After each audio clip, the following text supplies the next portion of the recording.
We are WNST, AM 1570, Tassel, Baltimore, and Baltimore Positive. We are doing our big promotion all of the big week of the big game. It is a Cup of Super Bowl week. It is Crab Cake Row. I'm wearing my Coco shirt. This will be the Wednesday stop. Monday we will be at Fadley's, and I've been incorrect about this. I need to stand corrected. We're going to be in the old Fadley's, the original Fadley's, the one they've been in for 150 years. The new location, a new market, still getting built out. I was there earlier this week. It looks lovely. There's lots of construction people and stuff hanging on the walls.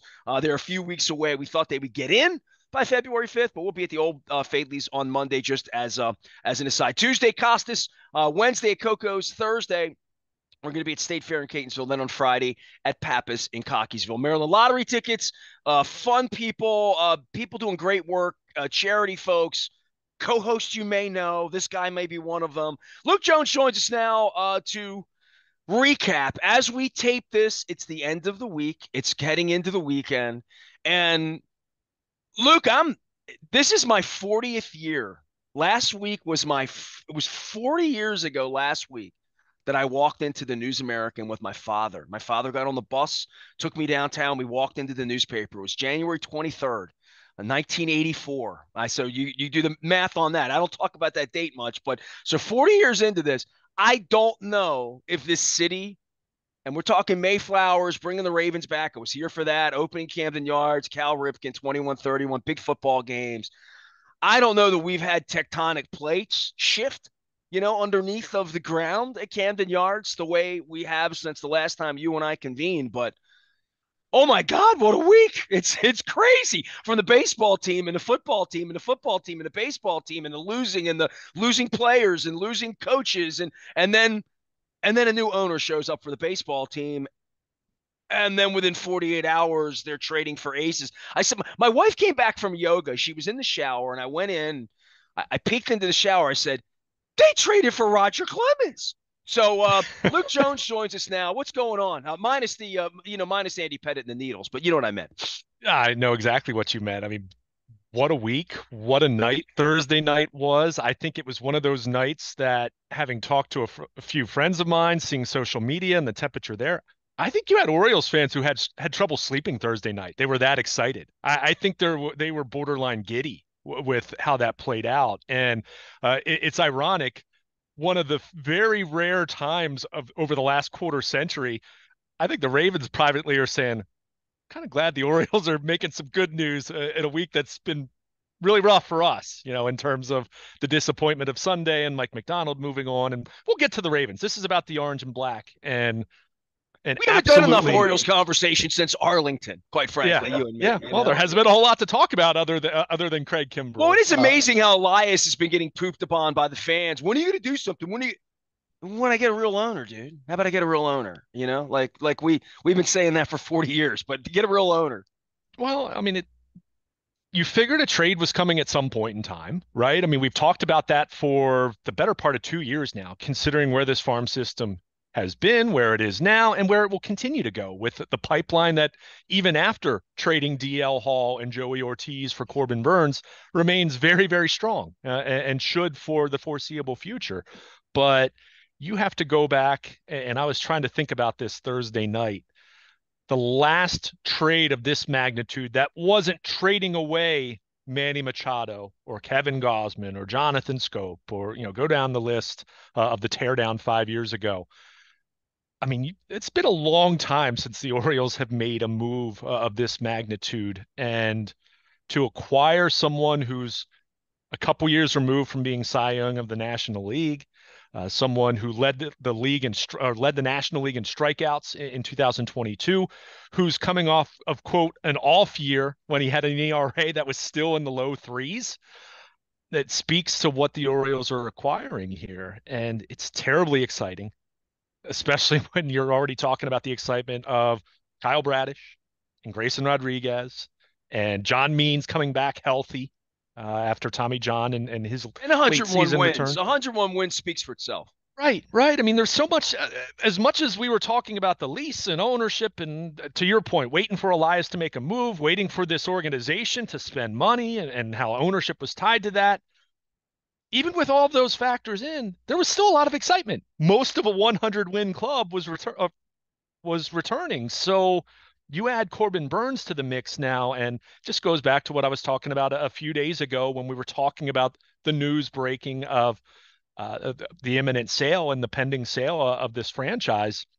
The elevating of expectations, right? Raising expectations, raising the bar. That didn't take much, but boy, to your point, Mike Elias didn't waste any time here in acquiring one of the very best pitchers in the National League over the last 4 years. So it's exciting. I mean, this is one of those scenarios where you dream about the possibilities. You think about understanding health is always a factor and understanding you have to go out and do it.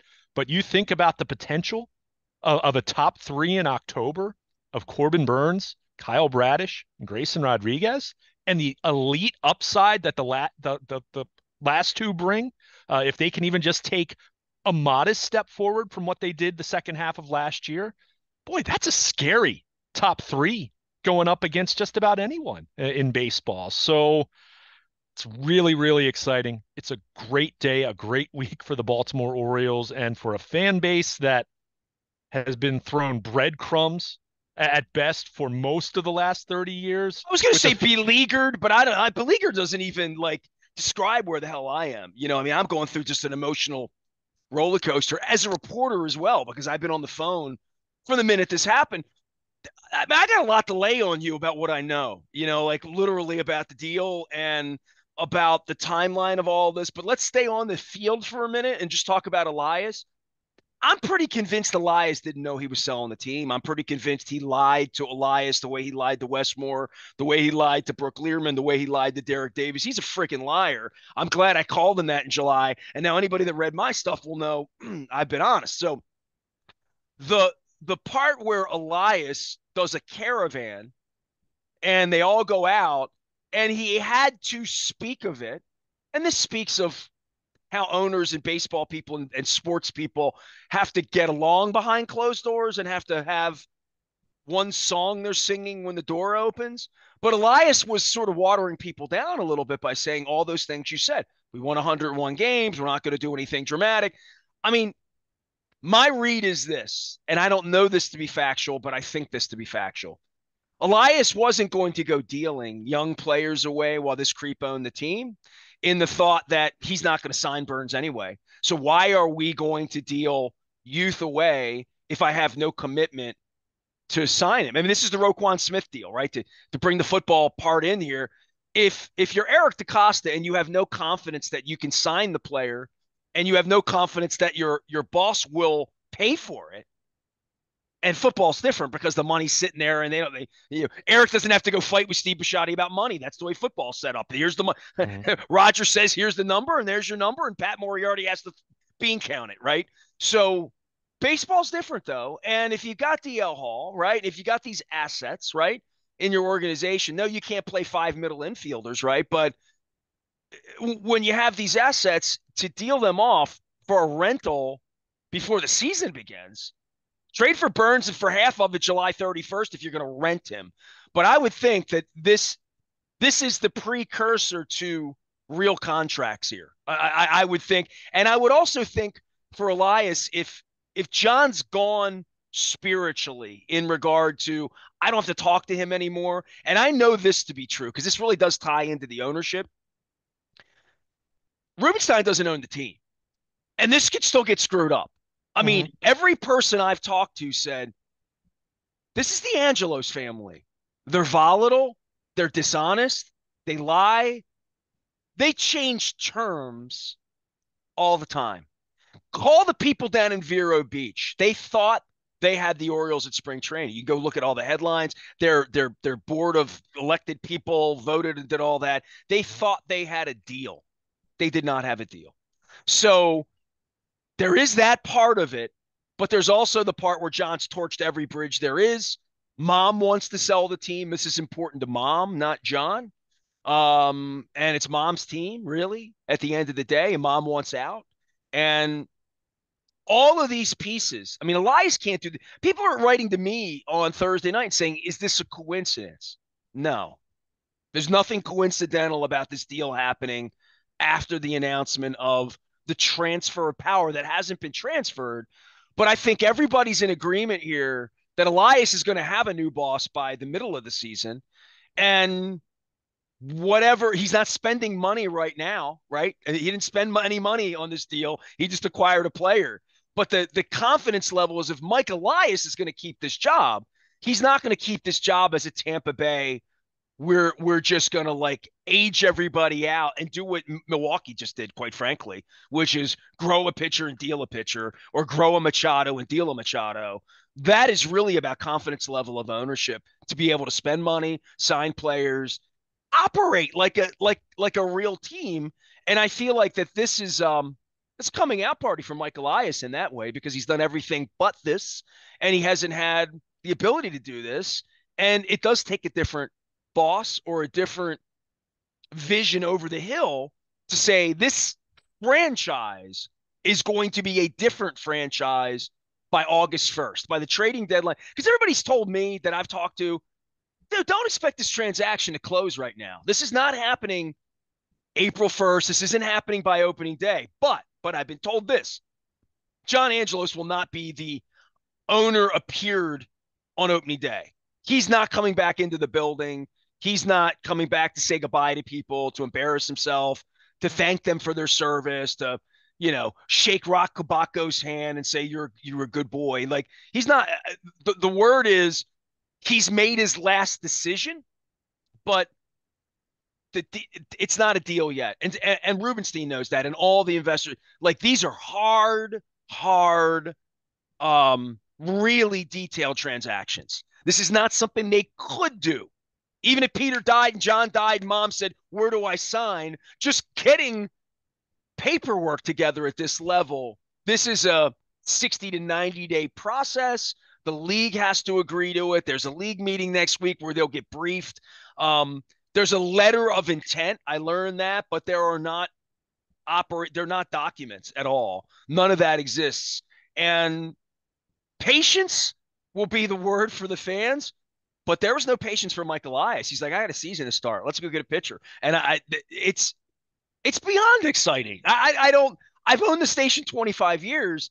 I can't, and I admitted this to you privately. I'll admit this on the air. I can't literally remember a time where I walked into Camden Yards and felt welcome by them. And I'm talking about early on. I'm talking about 94, 95, 96. It got bad quickly from a morale standpoint. From even when they had Jimmy Key and BJ Surhoff and Sid Fernandez, like all those guys, it was a really dark place to be from the beginning. And I know you've been there 15 years. I'm going back 30 years ago. The whole time they've owned it, I expect completely different oxygen right away. And Corbin Burnes is that oxygen.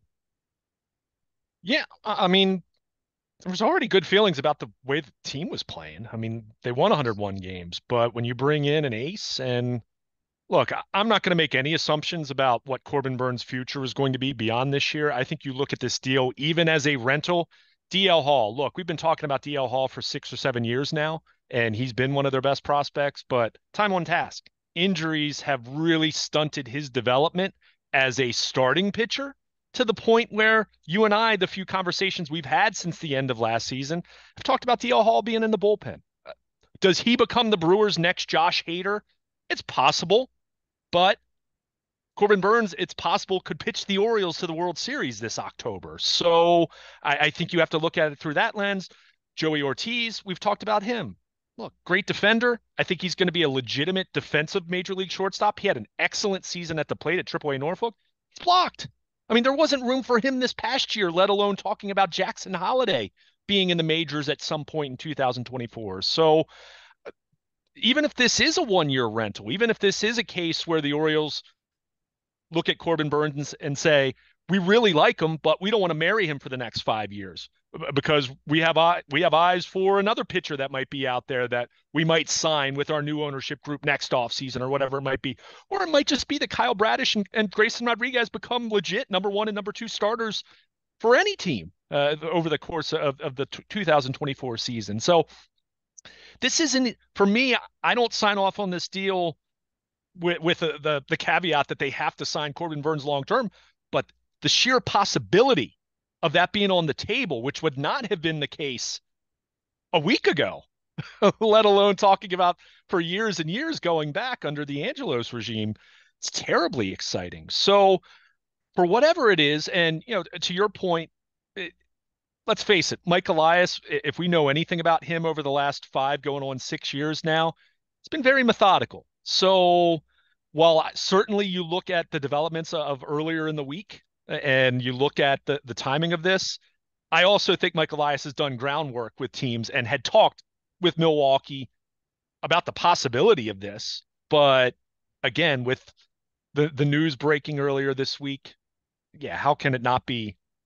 How can I you think not when look Mike at it? Elias was watching the football game on Sunday, I think he probably thought John was staying in for a while. Like, I think he probably was lied to, like everyone. I don't think I don't, he was the yeah, one that John pulled up and said, "Hey, I'm getting rid of the team. You're going to be operating differently." I don't think it's that normal. You know what I mean? Like, and if anything that was brought out to me about anybody's optimism, and I'm not going to put a wet blanket on this at all, but they're a volatile family, they're a dysfunctional family, and for that, the people involved in the deal expect bumps. You know what I'm saying? I'm just saying, and they're like, usually, and yeah, I would say in general with these, because of what you just said, it's a okay, it's a billion. it's $1.7 billion. I mean, think about the size of the Lamar Jackson contract and then multiply that by seven, right? I mean, that's All I can think about essentially is a what this billion is. seven is how much of the franchise does Chris Davis own? Yeah, yeah, yeah. I thought So the sale price is 10% of his. right, right. So I mean, it's just it's wild to just think about this. But look, is it possible that Mike Elias had some inkling that something was going to happen at some point in the not too distant future? Sure. Is it possible he was in the dark just like everyone else? Wouldn't surprise me whatsoever. I mean, let's call a spade a spade. The dishonesty has been obvious. So Calling Angelos and Angelos. that said, like I said, Elias also has not been someone who's gone out there and done something on a whim. So do I think that his first conversation with the Milwaukee Brewers occurred after Tuesday's news broke? No, I think there have been talks, maybe even going back to last offseason, but we know Elias has been very conservative for some of the reasons you stated, and because he doesn't want to give away the farm system. And let's face it, we've talked about Dylan Cease now for going on close to a year. It's been very apparent through various reports that the White Sox have asked for the moon. Mike Elias, just because he has the moon in prospects, wasn't going to give them the moon. So, you pivot and you look at all the different possibilities, including free agency, but you come back to this and you say, okay, Corbin Burnes is making $15.6 million. That's a steep investment relative to what the Orioles have spent It's in half of recent their years. payroll. Sure, sure. So, but that said, they spent $13 million on Craig Kimbrell. They have a boatload of players getting raises in arbitration, and now Corbin Burnes for $15.6 million. This is going to be a pretty sizable increase in payroll. Now, I, I'm not saying that for as a cautionary tale or anything like that, but it just speaks to we are starting to see the ball move in that way. And we'll see if they re-sign Corbin Burnes. But if they don't, I think this is all, even if it's just 1 year of Corbin Burnes, I think what the Orioles have given up is an acceptable price. I don't think this is, oh my gosh, they gave up the stars for 1 year of Corbin Burnes. It I doesn't think smack of desperation, that's for no, sure. no, I think it smacks of we have a 101 win team coming back. We very clearly needed a top of the rotation starter or top half of the rotation starter. And this guy absolutely checks that box, not as a top half, but as a number one. And now Kyle Bradish and Grayson Rodriguez as the 2 and 3 looks dynamic, looks elite in terms of how you slot guys in a starting rotation for a contending ball club. And that's not even talking about John Means or Dean Kramer as your projected number 5 starter right now, who is pretty decent. So, I mean, this is exciting. I mean, the possibilities here. I mean, you look at this starting rotation. I don't want to call it the 1971 Orioles because that would be hyperbole and disrespectful I to hope they wear the Palmer. orange uniforms at least if they do. Yeah, yeah, yeah. But you look at the potential and elite upside of this rotation with Corbin Burnes being what he's been for 4 years now. Kyle Bradish doing what he did for a full season last year, Grayson Rodriguez doing what he did in the second half last year, and knowing about his pedigree as an elite pitching prospect over the last couple of years. Nestor, it's been a long, long time since you could talk about the Orioles with a top three of that magnitude, that caliber. How it looks on paper right now already looks really good. The upside is elite. The upside is talking about it being one of the best top three in baseball. I mean, that's what you're talking about there in terms of potential. And again, you have to go out and do it, and guys have to stay healthy. And look, even expensive pitchers like Corbin Burnes break sometimes. So yeah, there's always going to be the fingers crossed, but that's for every team. That's every franchise in baseball. Whether you have an $80 million payroll or a $300 million payroll, as the Mets can attest to last year with how things fell apart for them. So, there are no guarantees, but how this looks on paper, boy, it is terribly exciting. It is uncharted territory. It is the Orioles fans having the kind of thoughts that, used to be with caveats. If everything went perfectly, this could happen. Now this is a case of things still have to go well, right? You don't just roll the ball out and expect to win, but you look at this thing on paper, and it was wild to see national baseball reporters and analysts on social media on Thursday night flat out saying, forget about the Yankees. The Orioles are the favorites in the AL East. And, individuals drawing the comparisons with what the Astros did, and they got to a certain point and they went and got Justin Verlander, and they're comparing this moment to the Astros going and getting Justin Verlander. So look, I'm not saying Corbin Burnes is destined for the Hall of Fame like Verlander, but the point is you're talking about a guy that is only a couple years removed from a Cy Young and should fit in very well at Camden Yards with the spacious left field. Oh yeah, there's still that as we talk about trying to attract pitchers here in Baltimore, in addition to just being a really good franchise that's coming off a division title. So, he's got maybe the best cutter in all of baseball. I mean, just a nasty, nasty pitch. Orioles saw firsthand. He shut them down in June last year in Milwaukee. I mean, absolutely, completely dominated them. He pitched really well at Camden Yards in April of 2022. Ironically, it was the day that John Means left with an elbow injury that, for getting Tommy John. It's a long time ago, almost 2 years ago at this point. But they've seen Corbin Burnes up close just a couple times. And look at the numbers. I mean, you're talking about someone who his worst, and I use air quotes with worst, ERA over the last 4 seasons was last year, 3.39. I mean, you're talking about, yeah, misses bats. I mean, it's exciting.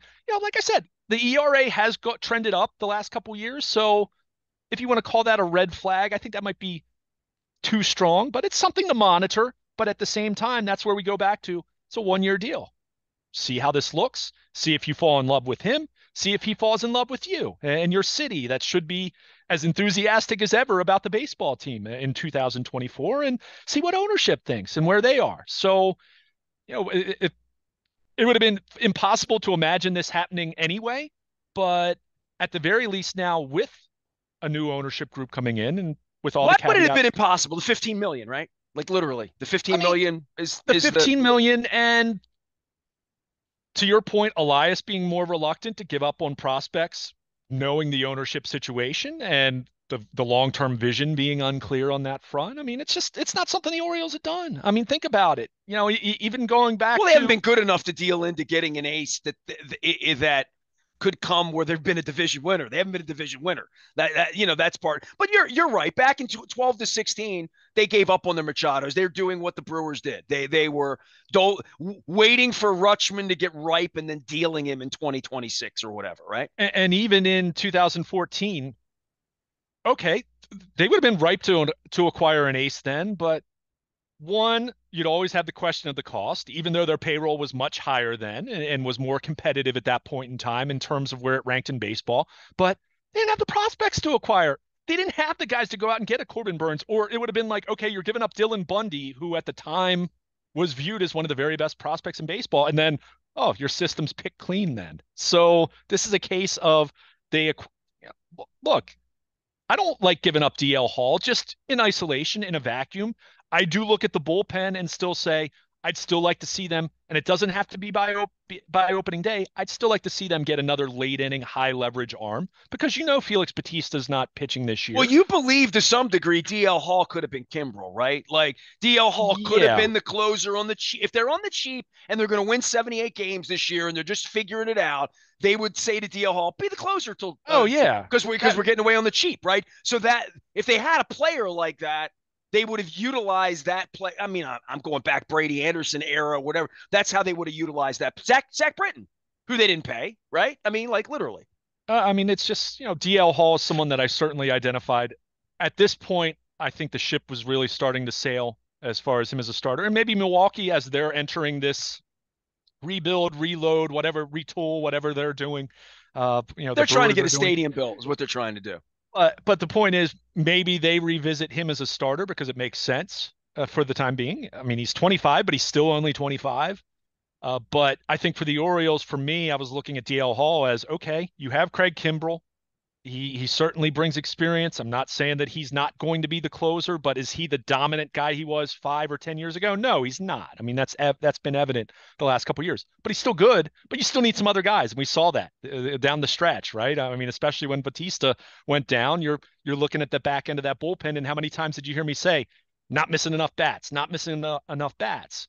DL Hall missed bats, so you know, I definitely think they're going to have to add someone. I think this move with the rotation looking the way it does right now, I think increases the likelihood of Tyler Wells being in the bullpen. And we've seen him, including late last year, look promising in that kind of a role. So, I still think you need not a closer per se. I mean, Craig Kimbrel is going to be the closer at least to begin the season. I mean, they're paying him $13 million, but I think you need another arm to fit into the eighth, ninth inning, depending on the night, depending on the matchup, depending on who's fresh and who needs a night off and all that. But that is a relative concern compared to what the Orioles and what Mike Elias just pulled off, which is acquiring a legitimate ace. I mean, this isn't, with no disrespect to someone like Chris Tillman, who had a really good run as a top half of the Orioles rotation and their de facto ace when they in Where Brady 14. Bradish is at this point, right? Bradish is sort of kind of an ace, but we're not really, Oh, right? but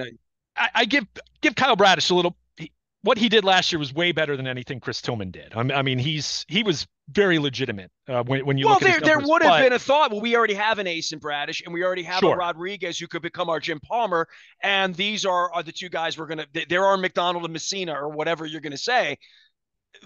They just, to your point, they trumped their two starter, and now he is a two starter, and that's a good place for him to be, yeah. having been sort of a 1 year wonder so far in Bradish. Yeah, well, I mean, I'd say 1.5. I mean, go back and look at how he Sure. pitched, in 22 from like late July on. But your point's well taken. And look, a year from now, it might be Bradish and Grayson Rodriguez 1-2, or Grayson Rodriguez Bradish 1-2, and Corbin Burnes leaves and they go acquire someone else or sign someone else at that some point in time. That's why I said I love this move without even knowing if Corbin Burnes is here beyond 2024. I love the fact that he's here in 2024 because it puts less pressure on Bradish and Grayson Rodriguez.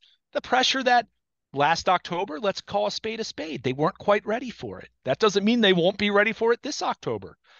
But I mean, that top three, and then factor in John Means, who, when he's been healthy, has been really good.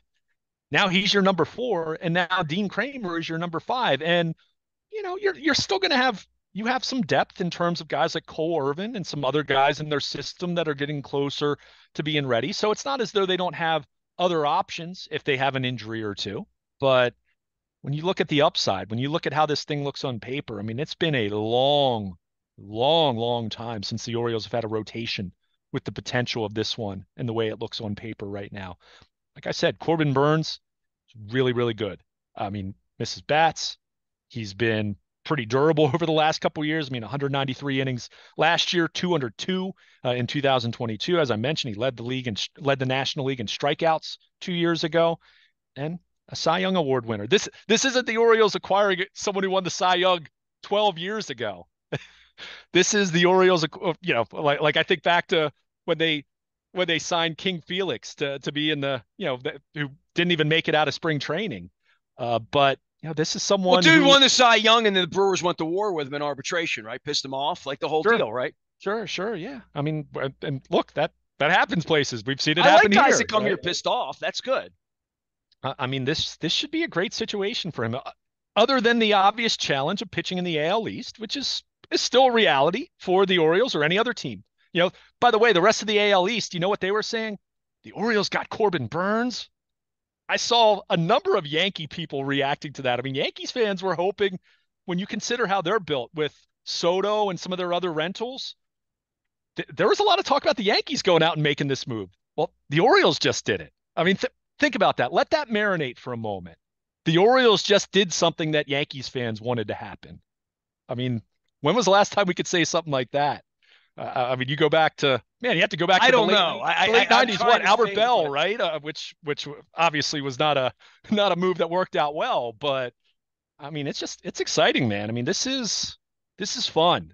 We haven't talked about the Orioles from an off-season standpoint like this, which is very Ravens-like, quite frankly. We're not talking about it with caveats or of, okay, well, all this, I don't know about. No, this is a great move. And dude, if I've been they on the sign him radio long, 30 years and I've never been able to talk about any of this because we'd always have to talk about the owner. And I don't know how I'm going to get used to that. I said that yeah, to my wife the other night. I'm like, and I said that to you. I had a little giddy moment with you where I was sending you some text on Thursday.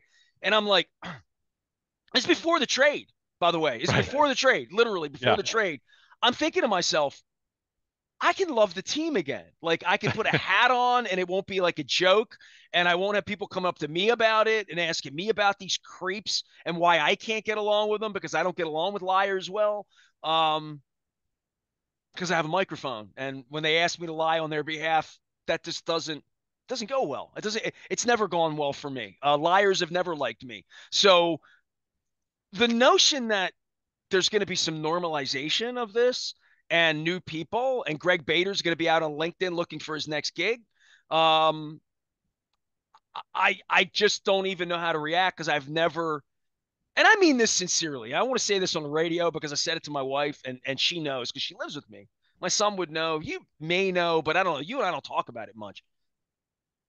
I never, ever, ever hoped or dreamed or wished or saw a day where I believed that somebody else would own the team. Like I just believe these people were that. And believe me, when I talked to some insiders, they were like, the deal is not done. These are the, I mean, I just sure, want to keep saying this is the Angelos family. yeah, Like there has not been a scintilla of integrity or honesty or transparency or anything you can trust. They still owe me $30,000 from 20 years ago. And why do I bring it up? Because it was $30,000. That's why I bring it up. And it wasn't right. It was awful. Still awful. You talk about if I were to get mugged on the street down here and some guy comes up takes $100 from me, you'd be shaken by that. So for fans to say, why are you so pissed? They're liars who didn't pay their bills, right? So all of these years, I go down opening day. You know how I feel about the team. I mean, I feel like I can't fully commit. I never gave them money. How could I fully commit to thinking things had changed? And even we went to a playoff game 10 weeks ago, dude. I got treated like a criminal. Like I don't know what else to say. And you got treated like a criminal because you happen to be with me. That's how awful these people are. So when that's my last experience with Oriole baseball was being in Arlington and not flying down there and not having any access. So that's how I'm still treated. And I'm just glad I don't deal with it 5 days a week because I wouldn't want to be treated like that by someone like Greg Bader for the rest of my life. So I've stayed away. But in my mind, and I think in the minds of a lot of people, it's very hard to see a world beyond whatever your world is, right? Like, yeah, I would say it's very, very much like being a Cuban citizen, on the island and saying Fidel's here forever. Like it's just never, Fidel is here forever. This is the way it is. It's the way it's always going to be. Just accept it. I was never, ever, ever willing to accept this trash. And I bet my life, my business, your future, my family's future on the fact that I wasn't going to play ball with these creeps. and I wasn't going to lie for them. I wasn't going to take a job for them. I wasn't going to, be like Rock Kabako and be a former journalist that worked for them and then denied that they were the people that, like, all the crap that's going on the last 20 years, even before Free the Birds, which begat Free the Birds. Free the Birds wasn't in, I think they're jerks. Let's go run the wall. No, no, no. This was about, this cannot thrive with these people. And it never thrived. 18 years later, they won 101 games. Still not thriving in any way for the city, for business, for the fan base, for buying tickets, for partnerships, for getting an all-star game, doing the things that you want to do. They played, played a couple playoff games. And that's it. I feel for the first time in my life like I'm going to be able to go down there and put a hat on and put my jersey on and really want them to win and want them to do well. And they might be nice. They might not. I don't know. But I'm willing to think about it in a different way than I did Sunday when the Ravens were losing. It's been a hell of a week, Luke. Have we mentioned that? By the way, football team doing stuff too, right? Like, so we'll get to that, but it's been just a hell of a week. It really has been. And just a couple things, just to piggyback on what you were talking about. Again, the caveat, we'll continue to say it until it's official, right? Until the ink's dry, until this transaction has been approved by Major League Baseball. And want to point out, most of these transactions over the years, when you're talking about the transfer of ownership, there's usually a snag or two. But I think also when you look at the makeup of the new investor group behind, behind the scenes, it's Cal Ripken, it's Grant Hill, NBA grade. I mean, you go down the list, other people with local ties, and people that are invested in Baltimore to varying degrees. So you have that, but there's still a lot of work to do on the business side. And we'll talk about this, ranging from, you have renovations of Oriole Park at Camden Yards. You have the challenge of attracting and cultivating new business partnerships. You need to boost ticket sales. You have to figure out, and this is a challenge in all major league markets, finding the sweet spot for local TV revenue, not just what happens with Masson, but however it's reimagined. They don't have a plan for that. I mean, like, nobody. But they've got to figure that out long term. I mean, and that's, again, every franchise, even the Yankees are trying to figure that out. As you see some of the things they're doing beyond just, Yes Network being what it's been for 2 decades. I mean, that's a challenge. So all those things are there, but the idea of now having unbridled expectations, the idea that you can now dream. No one's expecting that the payroll is going to balloon to the size of the Dodgers or the Yankees or the Mets. I mean, it's Baltimore, right? It's not a huge market, even Philadelphia or Atlanta. But, and I've said this for a while, I wrote this at BaltimorePositive.com this week. There is no reason the Orioles can't aspire, if they are run well on the field and off the field, that they can aspire to be more like the St. Louis Cardinals, who, if you look at that market size, bigger than Baltimore. Is it drastically bigger? No. They have had a payroll for, go back the last 15, 20 years. Go on Cott's baseball contract website. I mean, they track all this stuff team to team. They've had a payroll that's been in the top half, the top third of baseball for most of the last 20 years. They have been a team that's been very dependent and good with their farm system in terms of drafting and developing players. And then when those players get closer to free agency, keeping the ones that are the very best and the ones you want to build around. They are a team dealing off Jack Flaherty to suckers like us. Right. Right. Well, not necessarily Jack Flaherty, but since the turn of the century, the Cardinals have won 2 World Series, 4 National League pennants, and they've appeared in the postseason 16 times. Now, I'm not saying the Orioles are going to become that overnight. It takes a lot. By the way, can I just, I don't want to be too interruptive, but I had a long phone call with a reporter on Thursday, and I think the reporter probably thinks I'm a jerk because I didn't get flippant, but I was about 5 minutes into explaining stuff, and I said, "How old are you, man?" He said, "I'm 38." I'm like, "Oh my God, you're younger than my son." So you were 7 years old when Angelos bought the team. You don't know anything normal about like it. And he's just a reporter. He's literally asking me questions. I'm like, and this is a plug for my book. I said, I wrote a whole book so that no one would ever get it wrong. And he was asking me, so when did this happen? And I'm like, 30 years ago, I wrote a book about it. Like, go check it out. But the part of the book when you mentioned the Cardinals is Bill DeWitt was going to own this team. Bill DeWitt had 3 different handshakes with Eli Jacobs to own the team, and Angelos came in and mucked it all up for his own benefit. Then he went to Bill DeWitt and said, Bill, I'm a good guy. Shake my hand. Shake my hand. We'll make a deal. And he brought Bill DeWitt and Bill DeWitt's money in and effed him. And Bill DeWitt, and he effed Larry Lucchino because he said, Larry, you're still going to be running the team. Of course, I'm going to be the key managing partner, but you're going to. They were both gone. And I said to this guy, I said, if you really, this 38-year-old, he's a baseball guy, whatever. Mm-hmm. I said, count the accomplishments of Larry Lucchino and Bill DeWitt. You brought up the Cardinals. I didn't bring up the Cardinals. Was it 16 postseason? Like you're just throwing all these numbers out. All I wrote to this guy that was interviewing me, I wrote him back later. I'm like, Lucchino and DeWitt. He might not even know who Bill DeWitt is. Like, no, I mean, I don't know how many people in our audience know who Bill DeWitt is. DeWitt. His name was in the paper in 1994. He was going to be the Orioles owner. He never was. I said, they've got a fistful of rings.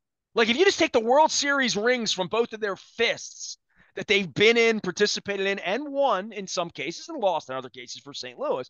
But one of them they lost to the Red Sox. One of them they were in together. So that's the pedigree we're talking about when you say we could have been the Cardinals. That's what this city should have been the last 30 years. So the fact that I can wake up and this can be a big Bob Newhart dream and we can have a second act, the Cardinal thing you speak of is what I think I've spoken of for a long time. And Bill DeWitt's name's always been on my tongue because it's always been the biggest. I've called it a tragedy, civic tragedy, that this family ever got involved with the team. And the fact that there's an end to it. And I'm still young and in shape and on a yoga mat and breathing. Oh my! And I got money for cold beer. Oh, this is going to be a good time. I've dusted off all my Orioles stuff. I even got my Alan Mills jacket out with my ornithologically correct bird on it. I'm all ready for spring training, Lucas. Let's go to Sarasota. I mean, it's terribly exciting. And just a final thought on what I was saying of what the vision of the Orioles could be. And again, that's not going to happen overnight. There's a lot of stuff off the field business-wide that has to happen. And you don't build a franchise like that overnight. I mean, even look at the Ravens. It didn't take them too long, but from 1996 to what it is today, took a lot of work, and they've had a lot of success. But they weren't that in 1996 or 1997 or 1998.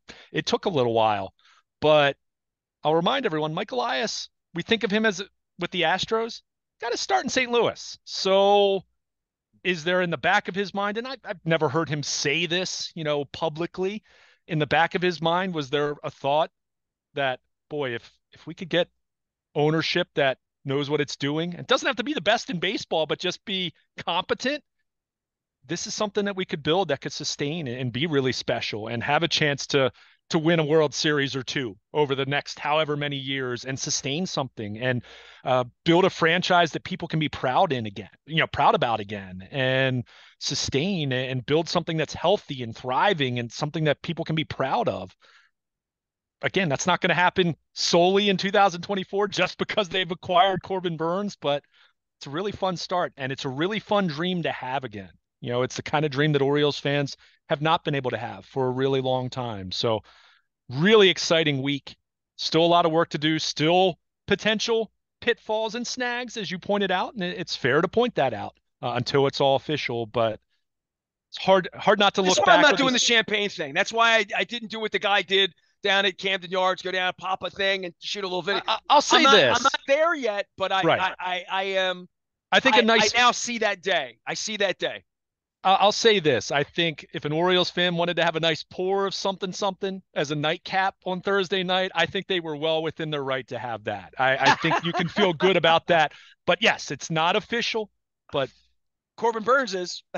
Corbin Burnes, official. I mean, I saw the tweet. I saw the release when they sent it out to my email. I'm just like, wow, this is real. In the same way that we saw the release that the Orioles sent out, a couple days ago, as far as the pending transaction. So really, really exciting times. And to your point, we'll get to the purple and the Ravens in a moment, but in a few moments, and another conversation on that. But wow, it's just this has been quite a week. I don't know where it ranks in terms of the biggest weeks in Orioles history, but easily one of the biggest weeks in recent Camden Yards era Orioles history. No question about it.